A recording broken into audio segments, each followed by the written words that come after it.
Hi there, Sanmunani Molweni. Welcome to Fix Channel. If you're new here, please subscribe before the end of the video. If returning, thank you for love and support. I appreciate you. Uthando nesithembu season 8 sekuvelile ukuthi bayabuya guys. Kuyavutha umlilo. Abathandi bale TV show bayakhuluma bathi abanye askip uDecember singene kuJanuary. Kulaba kabathi amanga onke lawo.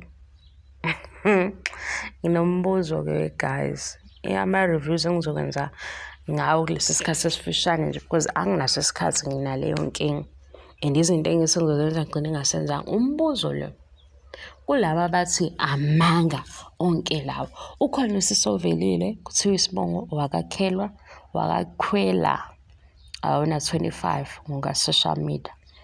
Ngoba isho ingakafiki yonke enye into ezobe ikhulunywa nje abantu benza ama assumptions speculations ukuthi into enjani. Asiye kuSibindi because uSibindi uthi kumanye ama interviews akhuluma ucoach wakhe njengoba la kuzingane ezisithembu kusizon 1 na kusizon 2 ubaba uMseleko owabona futhi ukuthi akube nale show izingane ezisithembu ubaba uMseleko. uSibindi ke uthando nesithembu ku season 7 ukhulume ngento yokuthi indlela yena azoshada ngayo isiyajika. Mayijika kwenzakalani kunentombi into asezoqala ngayo ibe number 1 kube ufirst wife wakhe. Kwaba yinto ke sihamba nani nothando nesithembu sizofika nayo ku season 2 of izingane zesithembu. Season 2 ume ngento eyodwa ukuthi uSibindi ke uyaqhubeka nalendaba yokuthi ukhiphe inkomo ayikhiphele intombi into oqala ukuze abe no first wife oyintombi to oyitshitshi inkulumo zika Sibindi. Ufika episode la sesibona khona ke intombazane okuMacele uNosipho Cele okuyena ke osefikile ojoyina izingane zesithembu ngoba yena esewu first wife.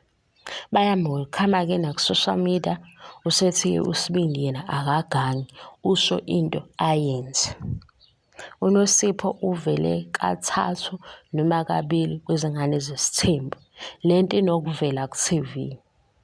Sambona ehamba noSibindi eduzane samuzwa futhi uSibindi emxoxela ukuthi ke uzomlobola kodwa yoba mhla kuphuma inkomo sekuvela ukuthi ke yena ngempela uzoba unkosikazi wokuqala kaSibindi.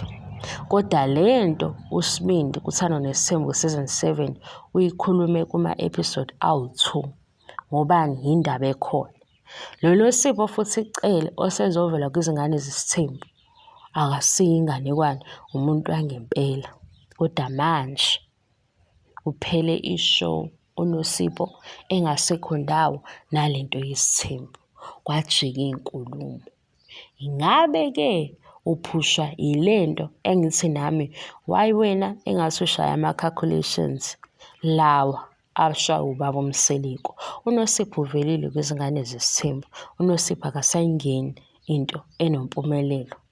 Ayisekho futhi into ayikhulumayo ngokuba kwishow kodwa isikhathi avele ngaso zibe khona izithombe ezinoNosipho nompumelelo ngoba besempilweni yakhe waba futhi ingxenye ye-TV show. Usisi ovelayo number 5 kunezinkulumo zokuthi kade waba khona ngomakhelwane abakuveza la kwi-page lika Umgosi Entertainment Lady Londi ku Facebook. Inkinga yonke lenganekwane engikuxoxele ekuqaleni yampumelelo noSibindi. Umpumelelo njalo uSibindi netshitshi nentombi nento eyenza abantu balinda useason 2 belinde ukuthi kanti lengane ke sishada kanjani inomseleko phakathi. Number 5 esesulinde iminyaka kuyiwona nje ukuthi uma ishow isiphela u5 minutes wokugcina kula season uphela ngokuthi ngizothatha number 5. Bathi abantu sesicikekile ke manje indaba zabo abayilethe ku-TV sabayingxenye yazo ngoba sekune camera ehamba nabo. Kodwa why sihlele sinyusela number 5 noma phela kuyinto yakhe ozokwenza. ngoba mayethi uzokwenza uyozokwenza, uma futhi sekushiya wathi uyakushiya. Kwaba ne-episode la uMseleki akhala kuyo, sabuza ukuthi kanti uMseleki kule episode ekhala ezifakele noma acele lolu sizo bekumayelana nani? Wathi ukhalela ukuthi angeke akwazi ukushiya uMangwabi noma yini. Kule nto-ke yalaba bathi amanga onke labo, ikuphi okushintshile guys? Ngoba usekhona. And la khona unumber 5 uMseleki seshutha nabo bonke njengoba nje begqokiswe umuntu oyedwa. Unumber 5 akekho, sebemile ndawonye, sekuma isithembu. Kanti ithini indaba ya number 5? Omakhelwane bayafuna ukusondela begazi. Ngisazongixoxela enye indaba yakuthandwa nesithembu esayixoxela umakhelwane. Ngoba omakhelwane basemzombe banazo indaba. Omakhelwane basixoxela yona-ke kwi-R Show Day ku-season 2 kuvela uMakhumalo. Nakuba le ndaba inalo iqiniso elincane phakathi, kodwa ukuthi umuntu okhulume ngoba esethukuthele. Yazi ukuthi umuntu wathukuthela useqala omunye usikhiphela amafazi esingawacelanga. Ngisayonilandela.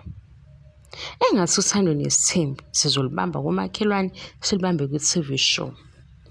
Into eyinganekwane, kodwa inganekwane ekhona ukuthi uNosipho uvelile.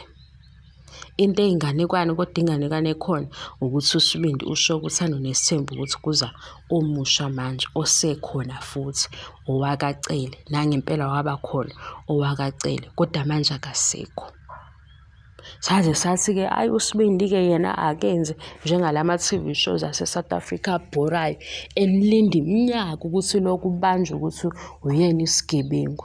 Ulinda iminyaka, wavela uSibindi washeshisa. Emva kalokho ayisekho ingane, nathi samemeza-ke. Kodwa kulaba bathi amanga, senishaya leyo math yini? Mina ngiyabathanda kabe math, ngoba la kwi-math mashaya ama-calculations sithi solve for x asiphume ne-answer. Yini angabi pho eduzane mase kushuthwa? Nimbonile mase beme bonke? Mina ngimbonanga guys. Sisazoqhubeka sixoxe ngoba siyaxoxa nani. Ama-reviews ami at this time anemibuzo kakhulu ukunokuxoxa indaba.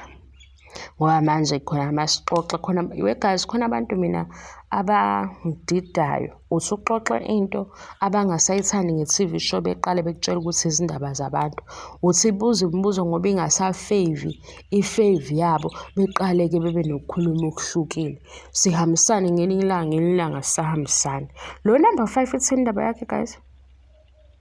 Amanga yonke lento.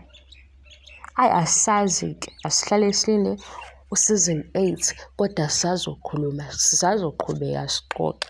Thank you so much for your love and support. Ngiyabonga, angiqedi. Bye bye.